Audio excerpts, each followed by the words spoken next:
Bom dia a todos. Bem-vindos à apresentação dos resultados financeiros do terceiro trimestre de 2024 da Infracommerce. Good morning. For those who would like to listen this call in English, please press the translation button. Sou Matias Mikaelsen, atual CFO da Infracommerce. Hoje estão aqui comigo Bruno Vasques, o novo CFO, que assumirá minha posição na próxima semana, Mariano Oriozabala, nosso novo CEO, Luiz Pavão, General Manager do Brasil, e Ivan Murias, que passou a liderar o Conselho de Administração conforme anunciado no mês passado em Fato Relevante. Antes de começarmos, gostaria de informar que a apresentação de hoje, juntamente com todos os materiais de apoio, já estão disponíveis em nosso site de relação com investidores. Ressalto que esse conteúdo pode conter declarações prospectivas, baseadas nas expectativas e projeções atuais da administração da companhia. Além disso, alguns dados não seguem o padrão IFRS e, portanto, não devem ser analisados isoladamente. Recomendo que consultem o material completo no nosso site para uma visão mais ampla e detalhada da empresa. É importante destacar que as declarações feitas nesse call estão sujeitas a riscos e incertezas que não representam garantia de resultados futuros.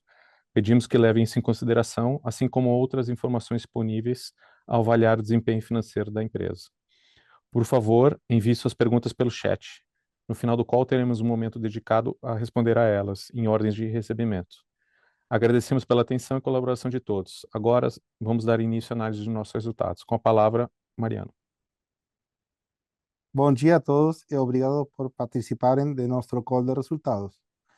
Como o Iván mencionó, no último call de mercado, o tercer trimestre foi de grandes desafíos. Y hoy vamos a focar no apenas nos resultados, mas principalmente las acciones que a compañía vem tomando para estabilizar sus operaciones.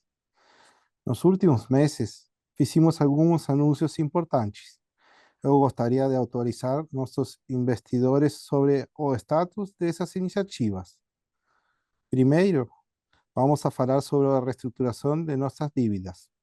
Conforme anunciamos, fechamos um acordo vinculante com nossos principais credores, contemplando aproximadamente 670 milhões em dívidas, o que representa cerca de 85% da dívida total da companhia. Explicaremos o plano em mais detalhes adiante. Além disso, garantimos um aporte de até 70 milhões para reforçar a caixa para garantir a implementação do turnaround. No âmbito da reestruturação operacional, estamos finalizando a optimização do portfólio de clientes em conjunto com o redimensionamento das despesas como a realidade da companhia. Nossas principais ações têm como foco a implementação de processos mais eficientes nas áreas de logística e armazenagem, além da diminuição das despesas indiretas. No próximo trimestre, iremos apresentar melhorias significativas nos níveis de despesas e custos como as ações já implementadas. Nossa meta é estabilizar o consumo de caixa no primeiro semestre do próximo ano na operação brasileira. No curto prazo, temos a data mais importante do mercado pela frente e estamos otimistas com o desempenho inicial de nossa Black Friday, sobre o qual compartilharemos dados atualizados no início de dezembro. Até lá, ainda temos algumas etapas a concluir para finalizar o processo de reestruturação. Fico feliz de estar aqui liderando a companhia para essa nova fase e gostaria de agradecer a oportunidade que me foi dada como novo líder da empresa. Agora passo a palavra para nosso CFO e diretor de Relações com Investidores, Matias, que irá detalhar os resultados do trimestre. Obrigado, Mariano. No último trimestre, a performance consolidada da receita seguiu uma tendência semelhante ao trimestre anterior, com efeito relevante no mix de entidades de negócio. No Brasil, tivemos uma queda de receita de 37% no trimestre e 36% no acumulado do ano, excluindo os efeitos de receitas de antecipação de recebíveis. Em grande parte, devido também à saída de clientes no final de 2023 e a otimização do portfólio de clientes, visando melhorar nossa margem bruta. Na América Latina, continuamos a enfrentar os impactos da hiperinflação, variação cambial e com um crescimento orgânico consistente. O EBITDA ajustado reflete o impacto dessa queda de receita, além da pressão sobre os custos e despesas na América Latina, que apesar dos esforços de redução, ainda não estão totalmente em linha com a queda da receita, afetando negativamente o resultado. Seguindo o formato que vínhamos apresentando, também trazemos o resultado ajustado EBITDA considerando antecipação de receita, CAPEX e aluguel. Esse ajuste reflete de forma mais realista como a companhia acompanha o desempenho operacional e os resultados internamente. Indo para o resultado do Brasil, o terceiro trimestre já reflete a otimização do portfólio de clientes, como mencionado pelo Mariano, além do impacto contínuo da saída de clientes no final de 2023. Um efeito adicional foi a mudança no contrato com um de nossos principais clientes, que anteriormente gerava receita por antecipação de recebíveis. Essa alteração reduziu a receita, mas trouxe impacto positivo na despesa financeira. Esse efeito não se repetirá nos próximos trimestres e, para fins de comparação e transparência, ajustaremos os números no histórico nesse formato apresentado. O trimestre também foi marcado pela saída de clientes ainda em descompasso com a redução das despesas e com altos custos de saídas dos contratos renegociados ao longo do trimestre. A partir do primeiro trimestre de 2025, veremos o impacto mais completo das medidas de redução, uma vez que muitos contratos renegociados possuem cláusulas de aviso prévio e outros impactos que se estenderão até o primeiro semestre do próximo ano. Para ilustrar, nossa despesa em folha no SG&A caiu em 12 milhões em comparação ao mesmo trimestre de 2023, enquanto que o custo total reduziu cerca de 14 milhões. Ainda que essa redução não acompanhe totalmente a queda na receita, ela avança em direção ao ponto de equilíbrio projetado para a companhia. Importante reforçar que todo o nosso plano de redução de custos está mapeado e em processo avançado de implantação. Na América Latina, a performance da receita continua positiva, mesmo excluindo os efeitos de hiperinflação e variação cambial, além dos efeitos de aquisições realizados no primeiro e segundo trimestre de 2023. O EBITDA ajustado na região foi impactado negativamente pelo aumento de custos operacionais e um mix de contratos menos rentáveis, além dos mesmos efeitos de moeda e inflação que impactaram a receita. A operação na América Latina implantou um plano robusto de redução de despesas ao longo do último trimestre para retomar o patamar histórico de rentabilidade da região. Em relação ao lucro líquido, além do impacto do EBITDA, no acumulado do ano, o principal fator continua sendo o impairment apresentado no último call, somado ao aumento das despesas de reestruturação devido ao alto volume de rescisões. Houve também uma redução nas despesas financeiras, resultado da saída do modelo de antecipação de recebíveis, como discutido no slide da performance do Brasil. As demais linhas se mantiveram estáveis em relação ao ano anterior. Mantendo o nosso compromisso de melhorar a geração de caixa e focar na capitalização de investimentos, reduzimos consideravelmente nosso CAPEX. Nosso objetivo é garantir que todos os investimentos já realizados tragam retorno para a companhia no médio prazo, mantendo os níveis necessários para a manutenção nas áreas de tecnologia e logística. Ao analisarmos o fluxo de caixa, vemos claramente o esforço da companhia em aprimorar sua gestão. Apesar dos impactos dos custos de reestruturação, houve uma melhoria significativa nos fluxos de investimento e financiamento em comparação ao trimestre anterior. A reestruturação do calendário de dívidas e a redução nos investimentos permitiram um consumo aproximado de 20 milhões no caixa, comparado a 98 milhões no trimestre anterior. Além disso, no fluxo de investimentos não tivemos mais o impacto de aquisições que tivemos no primeiro e segundo trimestre. Indo para o próximo slide, aqui está a estrutura atual de nossas dívidas. Porém, conforme já anunciamos, assinamos um acordo de reestruturação que irei detalhar no próximo slide. A companhia obteve sucesso na reestruturação da dívida com os nossos principais credores financeiros. Esta reestruturação envolveu um montante total aproximado de 670 milhões, o que representa 85% do endividamento da companhia na data base de 2 de setembro. Para facilitar este processo, criamos um veículo de administração independente, conhecido como NILCO. Essa entidade emitirá debêntures que nossos credores irão subscrever, integrando suas dívidas a essa estrutura. Assim, a NILCO se tornará a única credora da companhia. Como parte desse processo, a companhia irá amortizar 420 milhões das dívidas mediante a transferência de todas as suas ações da New Retail, uma subsidiária que representa 83,6% do seu capital social para a Nilco. Essa estrutura visa consolidar os passivos e permitir uma amortização de 420 milhões mediante dação em pagamento. O saldo remanescente das dívidas, estimado em cerca de 220 milhões, será alocado pela Nilco para subscrição e integralização de debêntures privadas emitidas pela companhia. Essas debêntures serão obrigatoriamente conversíveis em ações ordinárias de emissão da companhia até a data de seu vencimento, que será de 5 anos a partir da data de emissão. Após a conversão, as debêntures serão canceladas. Além disso, poderá ser emitido um bônus de subscrição como vantagem adicional aos subscritores das debêntures, em termos e condições a serem acordados oportunamente. A criação da Nilco é mais do que uma reestruturação imediata da dívida. Ela estabelece uma base para uma estrutura de capital mais sólida, com a possibilidade de conversão de dívidas em ações, aliviando nossa alavancagem ao longo dos próximos anos e posicionando nossas dívidas no longo prazo. Adicionalmente, conforme previsto no acordo de reestruturação, a companhia contratará um novo recurso com a Geribá, no valor de até 70 milhões, a ser desembolsado em até 3 tranches. A primeira tranche de 15 milhões já foi liberada e estamos trabalhando para a liberação da segunda tranche de 35 milhões. É importante ressaltar que o acordo prevê condições precedentes e suspensivas. Algumas etapas somente se tornarão eficazes e produzirão seus devidos efeitos após a verificação integral e definitiva dessas condições pelos envolvidos. O prazo para essas verificações é até 28 de dezembro, com a possibilidade de renovação por mais 30 dias, caso necessário. Antes de abrirmos a perguntas, irei passar a palavra para Mariano, que irá fazer o fechamento. Com você, Mariano. Obrigado, Matias.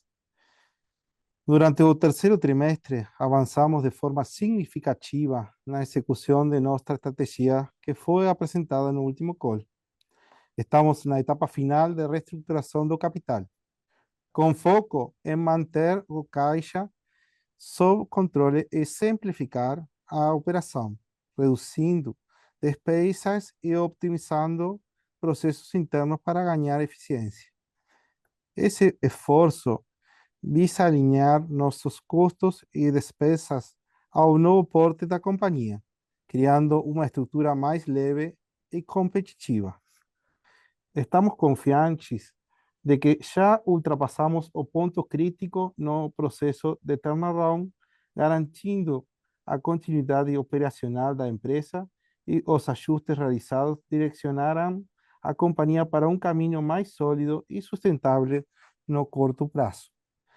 Além disso, estamos aplicando práticas de benchmarking que mostraram bem-sucedidos em nossa operação na América Latina, especialmente no que diz respeito de gestão de custos. Essa experiência regional tem sido essencial para aprimorar nossa estratégia e implementar melhorias operacionais de forma ágil e eficaz. Nosso plano não só fortalece nossa estrutura financeira, mas também cria uma base sólida para que possamos crescer de forma mais saudável e equilibrada no futuro. Seguiremos monitorando rigorosamente nosso desempenho e adaptando nossa estratégia para que possamos manter a estabilidade financeira e operacional da companhia em um horizonte de longo prazo. Agradeço a todos pela atenção e pela confiança em nosso processo de transformação. Estou à disposição de vocês para responder as perguntas e discutir os próximos passos da companhia juntamente com o resto do time. Obrigado.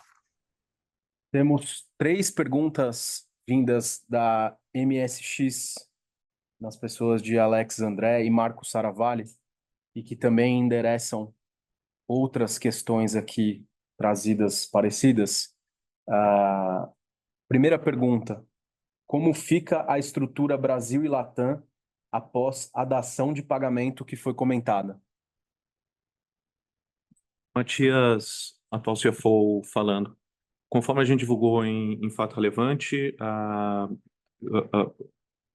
societariamente falando, as ações elas são trocadas pela dação de pagamento e a estrutura que fica no final são 2 empresas separadas societariamente, por mais que tenha toda a sinergia operacional sob a liderança do Mariano nas 2 empresas. Uma vez concluído todo o processo, que ainda existe uma série de condições precedentes para acontecer, e vai demorar ainda pelo menos alguns meses para terminar de ser desenvolvido. Segunda pergunta: poderiam dar exemplos de sinergias entre Brasil e Latam que irão trazer economias e eficiência que foram comentados? Oi, bom dia, gente. Aqui fala Mariano, CEO da companhia. A gente está trabalhando hoje num benchmarking entre o que acontece no Latam e o que acontece no Brasil. A gente está olhando todos os pontos de melhoria que a gente pode implementar aqui no Brasil. e fazendo as sinergias de time com know-how e trazer as boas práticas que a gente fazia no Latinoamérica para tocar o Brasil. A gente está hoje olhando temas de tecnologia, principalmente, que é os pontos mais importantes que a gente pode encontrar sinergias. A próxima pergunta: qual a expectativa da empresa de passar a gerar caixa operacional? Como a gente falou ao longo do call, né, e o trabalho que vem sendo desenvolvido desde o início do processo de reestruturação, que começou ali por abril e maio, o nosso principal objetivo ele é a geração de caixa operacional positiva, né? A gente vem fazendo uma série de reestruturações nos nossos custos e nas nossas despesas, como vocês podem ver, porém o efeito delas ainda demora um pouco para terminar de acontecer, porque você tem uma série de contratos que eles tem um prazo de saída, ou eventualmente uma multa de saída, e que eles estão terminando ainda tem alguns meses para que isso termine de acontecer. Os primeiros trimestres, eles são sempre mais fracos no nosso segmento. Em função disso, a gente tem expectativa que ao longo do primeiro semestre a gente passe a gerar caixa operacional positivo. Esse é o plano interno da companhia. Próxima pergunta vem do Leandro Carlos Guerra Batista, que perguntou: bom dia, quais principais clientes ainda estão no portfólio da empresa e qual a perspectiva para fechar novos grandes clientes nos próximos meses? A gente continua com uma série de clientes importantes, como a Hypera, a Mondelez, Swarovski, Grupo Veste, uma série de outros, né, que vocês podem ver no nosso site. E o grande foco da companhia, agora, principalmente falando da operação de Brasil, né, ele continua sendo de melhor atender com mais qualidade a nossa base de clientes atual. Por mais que a gente tenha uma lista grande, né, que a gente divulga para o mercado de potenciais clientes, o foco agora tem sido na manutenção e principalmente na manutenção do atendimento e da margem desses clientes atuais. A próxima pergunta vem do senhor Paulo Grabowski. Os acionistas minoritários terão participação na Nilco, formada pela parte da empresa que vai bem, entre parênteses, Latam? Eu acho que é muito parecido, talvez, com a primeira pergunta, né? A gente, terminando de fazer a estruturação, que ainda tem uma série de passos para acontecer, a estrutura é aquela que eu apresentei no slide que está disponível no site.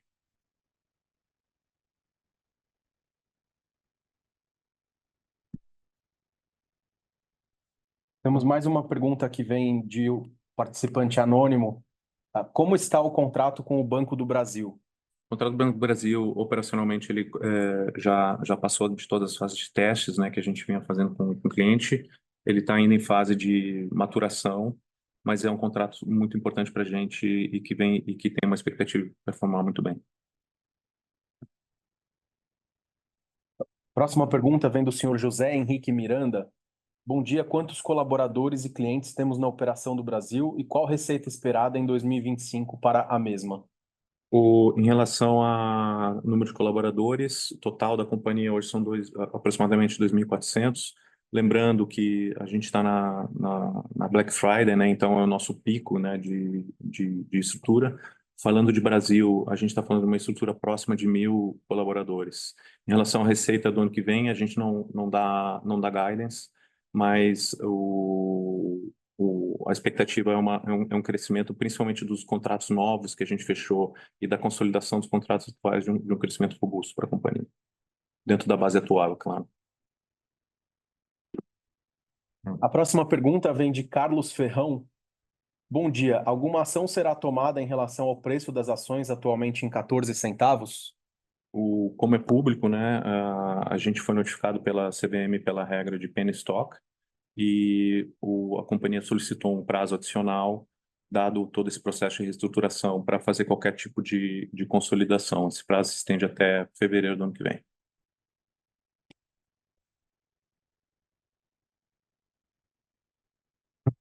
A próxima pergunta vem do senhor Fabrício Martins. Gostaria de uma explicação detalhada sobre os principais investimentos em tecnologia e pessoal que a empresa está realizando ou planejando. Em quais áreas específicas estão concentrados os aportes e qual o retorno esperado desses investimentos? A gente está fazendo investimentos na área de operações, principalmente para a automatização de todo nosso fulfillment. Nosso objetivo é fazer nossa operação mais escalável e, obviamente, entregar um serviço menor custo para nossas marcas e fazer bom margem dentro da casa. Todo nuestro foco está feito en melhorar nuestra operação e continuar melhorando também tudo que tem que ver com a conversão e a persuasão dentro do site que a gente opera. Uma próxima pergunta que vem do senhor Paulo Grabowski. O que o novo CEO tem a dizer para nós minoritários? Gente, eu tenho para dizer para você que eu tenho meu compromisso de trabalhar muito duro durante todo este processo e fazer que as coisas aconteçam. A gente está aqui para trazer mais de 20 anos de experiência no e-commerce em toda a Latinoamérica e a gente vai fazer os esforços possíveis para trocar e virar a Brasil como um país que dê caixa positiva. Meu primeiro objetivo é lograr essa meta e com essa meta cumprida, a gente acha que todo mundo vai encontrar um novo futuro e a gente depois se enfoca nos próximos passos. Mas agora, o esforço maior é mudar de uma companhia que queima caixa a uma companhia que genera caixa. Esse é o primeiro trabalho que tem que ser feito e para isso a gente tem que arrumar a casa, a gente tem que adaptar o tamanho da companhia à nova situação, tá? Esse é o trabalho que vai ser feito nos próximos 3 meses. A gente, há 30 dias que tocou a companhia, a gente tem um compromisso de fazer as coisas acontecer, como falou Matias, no segundo trimestre do ano que vem, nosso foco é deixar de queimar caixa.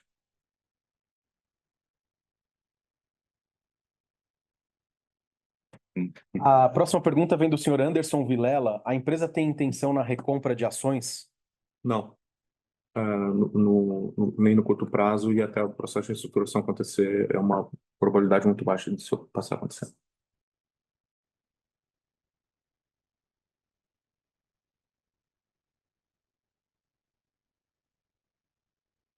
Bom, não havendo novas perguntas, encerramos então a sessão de perguntas e respostas, deixando ainda a administração da companhia à disposição por todos os canais de comunicação de RI. Um bom dia a todos.